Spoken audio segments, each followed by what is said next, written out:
ब्रह्मदेव के मन में अहमता उत्पन्न हुई, ये रचना मैंने करी। और भगवान देव आदिदेव महादेव का तो कहीं ब्रह्मा जी नाम ही नहीं है। भगवान नारायण के पास जाकर जब ब्रह्मा जी ने कहा कि ये पूरी रचना मेरी है, तब भगवान नारायण के मुख से निकल गया कि रचना तुम्हारी नहीं, ये रचना तो स्वयं इस पृथ्वी पर निवास करने वाले अगर कोई देव हैं तो वो देव अधिदेव महादेव, ये रचना तो उनकी है। ये सब कुछ उन्होंने रचा है, रचना उनकी है। प्रेशर बजा, ये आपकी रचना नहीं है, ये उनकी रचना। ब्रह्मा जी ने कहा मैं मानता नहीं। एक बड़ा सा पर्वत, उस पर्वत को भगवान ब्रह्मा और भगवान विष्णु ने घुमाना प्रारंभ करा कि हम जाने कि सृष्टि का रचना करता कौन है, आखिर शिव कौन है।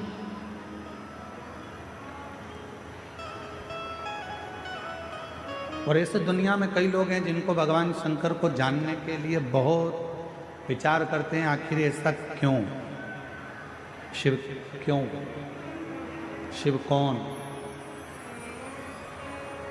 और निवेदन है ब्रह्मा ब्रह्मलोक के देवता हैं, भगवान विष्णु बैकुंठ के देवता हैं, इंद्र इंद्रलोक के देवता हैं, गरुण गरुण लोक के देवता हैं, वरुण वरुण लोक के देवता हैं, पर केवल एक हैं देव अधिदेव महादेव, जो इस भूमंडल के इस पृथ्वी के देवता हैं, जिनको एक लोटा जल चढ़ाकर हम हमारी जिंदगी की सारी बातें शिव से कर सकते। अपने हृदय से हम शिव को कह सकते। मेरे भोले बाबा का एक काम सबसे प्रबल है, और वो सबसे प्रबल काम यह है कि जो मनुष्य हमसे मिलता है, मेरा भोले बाबा उसकी पारदर्शिता हमारे सामने प्रकट कर देता है।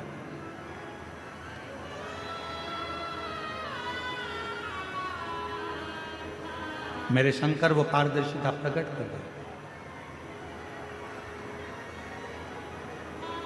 किसी भी व्यक्ति से जब आप मिलेंगे, जो शंकर भगवान को एक लोटा जल चढ़ाने वाला होता है, शिव को जल चढ़ाने वाला होता है, श्री शिवाय नमस्तुभ्यम बोलने वाला होता है, जो शंकर का गुणगान करने वाला होता है, शिव नाम लेने वाला होता है, जब वो किसी भी व्यक्ति से मिलता है, चाहे मेरी जीजियाँ हों, मेरे जीजा हों, मेरी बेटियाँ, मेरे बेटा, मेरी माताएं, मेरे बुजुर्ग माता पिता हों, आप अगर शंकर भगवान को एक लोटा जल चढ़ाते हो तो आप किसी से भी मिलोगे तो आपके सामने जब मिलोगे तो दो चीजें सामने आ जाएगी। जिससे मिल रहे हो, या तो उस व्यक्ति का अहंकार तुम्हारे सामने आएगा, या उस व्यक्ति का संस्कार तुम्हारे सामने आएगा। सामने जाएगा।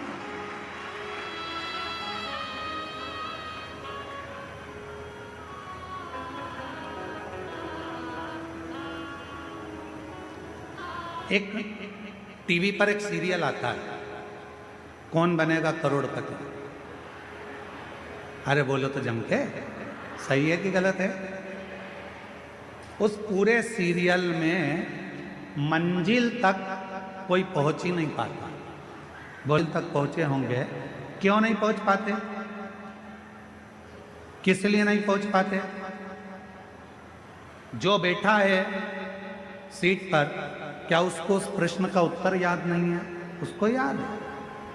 जो सीट पर बैठा है उसको प्रश्न का उत्तर याद है, वो सब कुछ याद कर कर गया है, सब कुछ बोल सकता है, सारा उत्तर दे सकता है, सब कुछ बता देता है। पर उस हॉट सीट पर कौन बना करोड़पति में सामने कंप्यूटर पर बहुत सारे विकल्प दे दिए जाते हैं, बहुत सारे ऑप्शंस दे दिए जाते हैं। बोलो सही है कि गलत है। 4 विकल्प हैं, इसमें से छांटो कौन सा सही है, बोलते जाओ उत्तर सही है। फिर अगर ये भी नहीं कर सकते तो फोन लगाकर बात कर सकते हो, आपके पास ये भी विकल्प है। फिर आपके पास एक विकल्प और है कि आप किसी की सहायता ले सकते हो। जो व्यक्ति हॉट सीट पर बैठा है, क्या वो उत्तर नहीं जानता है? उसको उत्तर मालूम है, पर जैसे ही उसके सामने विकल्प आ जाते हैं, वो उन विकल्पों में इतना फंस जाता है कि असली उत्तर को भूल जाता है और आखिरी में वो हार जाता है। आखिरी में एक प्रश्न और उसका एक उत्तर अगर है तो मंजिल तक पहुंचे। बहुत सारे विकल्प जब खड़े हो जाते हैं तो वो सोच में पड़ जाता है, ये बोलूं या ये बोलूं। विकल्प वो मंजिल तक पहुंचता है। आज दुनिया के लोगों ने सारे विकल्प हटा दिए। पहले लोग कहते थे हमारे पास आना, हम तुम्हारा दुख मिटा देंगे। फिर कोई कहता था वहां चले जाओ, वहां तुम्हारा दुख मिट जाएगा। फिर किसी ने कहा वहां चले जाओ, तुम्हारी तकलीफ मिट जाएगी। वहां चले जाओ, तुम्हारा कष्ट मिट जाएगा। अब दुनिया के लोगों ने सारे विकल्प मिटा दिए, केवल एक हाथ में लोटा भर जल पकड़ा, शंकर जी के मंदिर में चढ़ाया, शिव जी को अपने मन की बात कही और रिजल्ट सामने आना प्रारंभ हो गया और वो अपनी मंजिल तक पहुंच गया। मंजिल तक पहुंच। विकल्प रहेंगे तो उलझे, ऑप्शंस रहेंगे बहुत सारे तो उलझे। अब कोई विकल्प नहीं है, कोई ऑप्शन, केवल एक सारी समस्या का हल श्री शिवाय बोल बम का नारा है। बस एक विकल्प उसको दिखता है कि मेरे को अब ज्यादा फंसना नहीं है, आडंबर में मुझे जाना नहीं है, यहाँ वहाँ मुझे जाना नहीं है, मुझे तो केवल शंकर के मंदिर तक जाकर एक लोटा जल समर्पित कर। एक पत्र है, अच्छा है।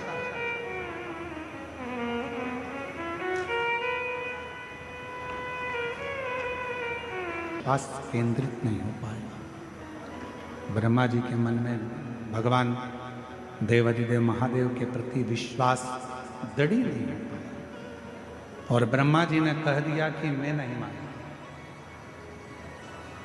मैं मानता ही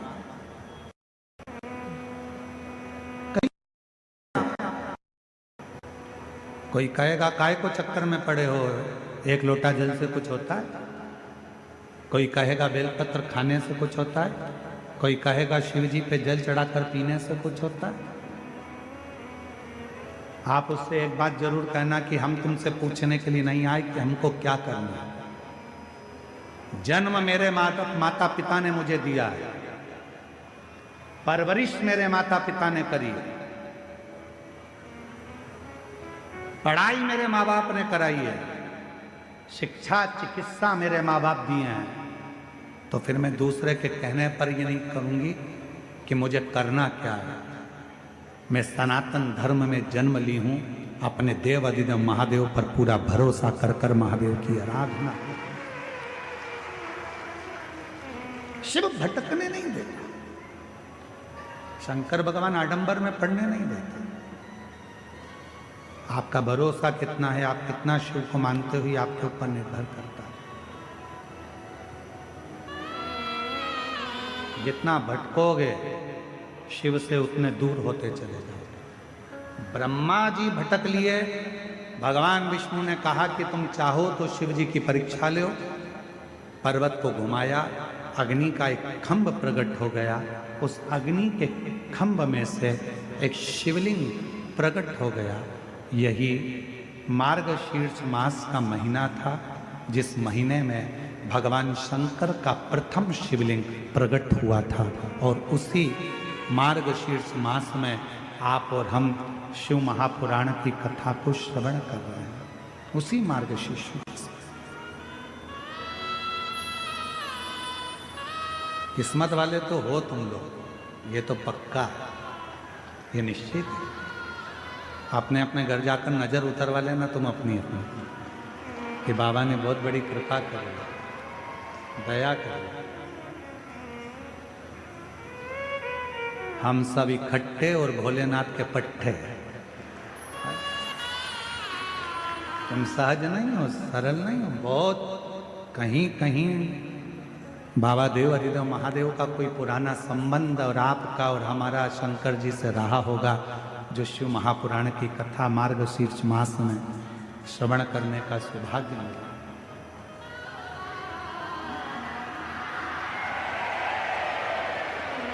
जो ये कथा में, और मैंने तेरे ही भरोसे बाबा, तेरे ही भरोसे हवा बिछी उड़ती जावागी बाबा,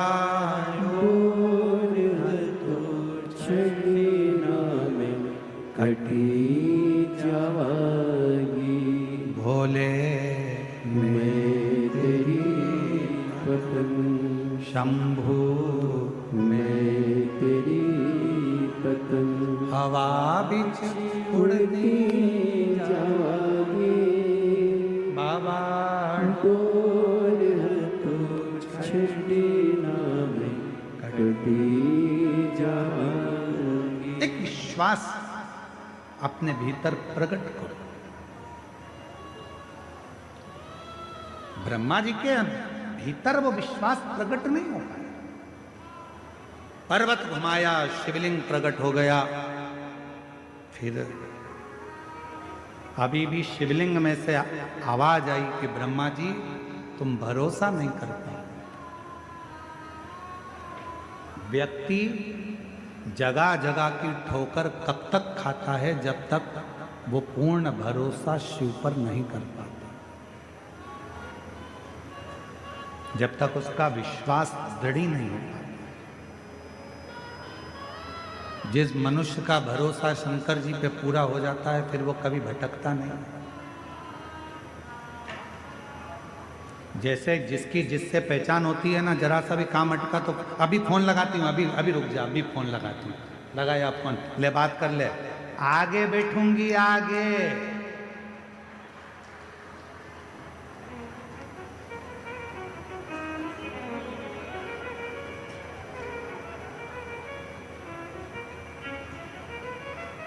कई माताओं का आधा टेंशन था, कहीं कथा में बैठने के पास तो नहीं मिल रहा है। और कई लोगों ने थे कुछ लोग जिन्होंने सोचा कि अपना थोड़ा बहुत व्यापार कर लेंगे, तो उन्होंने सोचा कि अपना पास भेज देंगे, कौन पहचान में आ रहा है, बैठेगी तो बैठेगी, नहीं तो चली जाएगी। पर कौन बताए कि ये कथा करवाने वाला कोई दूसरा नहीं, बाबा देवघर वाला मेरा वैद्यनाथ बाबा है, माँ दुर्गा भवानी है। कौन वो संत का कथा सुन रहे हो कि चेन अंगूठी मोबाइल पर्स लेकर मत आओ, क्योंकि तुम यहाँ पर, मेरा बाबा तो खुद डायमंड है, हीरा है। तुम अपना सोना चांदी हीरा पन्ना घर छोड़ कर आओ, यहाँ तो बाबा से मिलने आई हो ना, अपने पिता से कहने के लिए आई हो।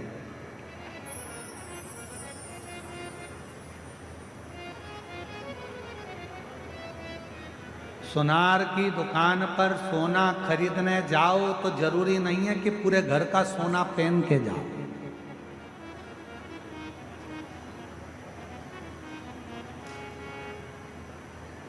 काय चंदन भैया, सही है गलत है? तुम भी सोनी हो है? सोनार की दुकान पर जाओ सोना खरीदने तो जरूरी नहीं कि पूरा सोना पहन कर जाओ। सोनार की दुकान पर सोना खरीदने जा रहे हो, तुम्हारा सोना पहनकर जाना जरूरी नहीं है। सोनार की दुकान पर जा रहे हो तो तुम्हारे पर्स में माल होना जरूरी है। तुम्हारा सोना पहनकर सोनार की दुकान पर नहीं जाया जाता। सोनार की दुकान पर तो बैग में, समझ गए, माल होना जरूरी है, पैसा होना जरूरी है। फिर तुम सोनार की दुकान पर जाओ तो सोनार भी तुम्हारा आदर करेगा, चाय मंगवाएगा, लस्सी मंगवाएगा, बैठो भाभी जी, काका जी, बैठो साहब, ये देखो वो देखो। सोना पहन कर गए तो उससे मतलब नहीं, माल, गड्डी, पैसा तुम्हारे पर्स में होना चाहिए। उसी तरह शिव महापुराण की कथा में अगर जाओ, शंकर के मंदिर में जाओ, तो तुम्हारा दिखावा जरूरी नहीं है। शंकर के मंदिर में और शिव की कथा में तो तुम्हारे दिल में शंकर का नाम होना जरूरी है। बस शिव स्वीकार, विश्वास, और हम विश्वास ही नहीं कर पाते। हम भरोसा नहीं कर पाए। विश्वास की मूल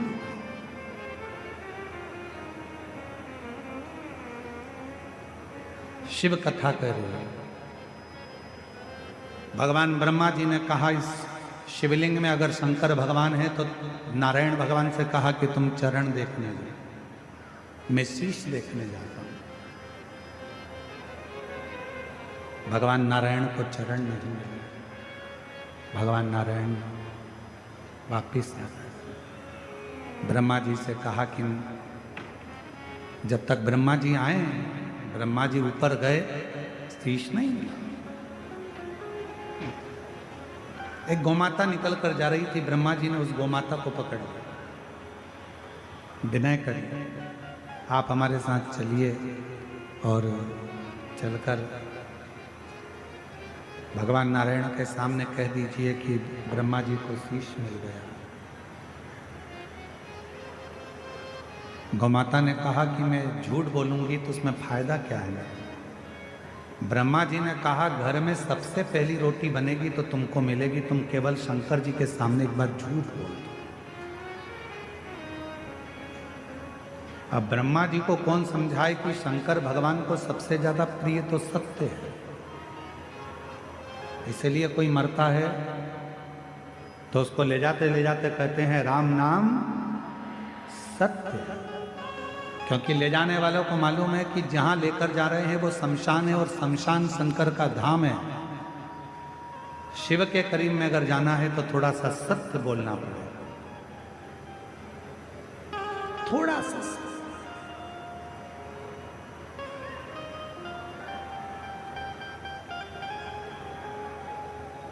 गौ माता से कह दिया कि तुम झूठ बोल रहे। गौ माता ने कहा कि मैं जाकर अगर बोल भी दूंगी तो मेरी बात मानेगा कौन? कौन जानेगा मेरी बात को? थोड़ा डीले कम कर कर आवाज को क्लियर करो। कौन मेरी बात को जानेगा? एक केतकी के पुष्प को ब्रह्मा जी ने तोड़ लिया और केतकी के फूल से कहा कि तुम मेरे साथ चलो, नीचे चलकर भगवान विष्णु जी के सामने कह देना कि ब्रह्मा जी को भगवान शिव का शीश मिल गया। केतकी के पुष्प ने कहा मैं झूठ क्यों बोलूं, वो भी देव अधिदेव महादेव के सामने। ब्रह्मा जी ने कहा कि सारे देवताओं पर तुझे चढ़वाऊंगा, सुगंधित बनाकर रखूंगा, तो केवल शंकर भगवान के सामने चलकर झूठ बोल दो। ठीक है। ब्रह्मा जी आ गए,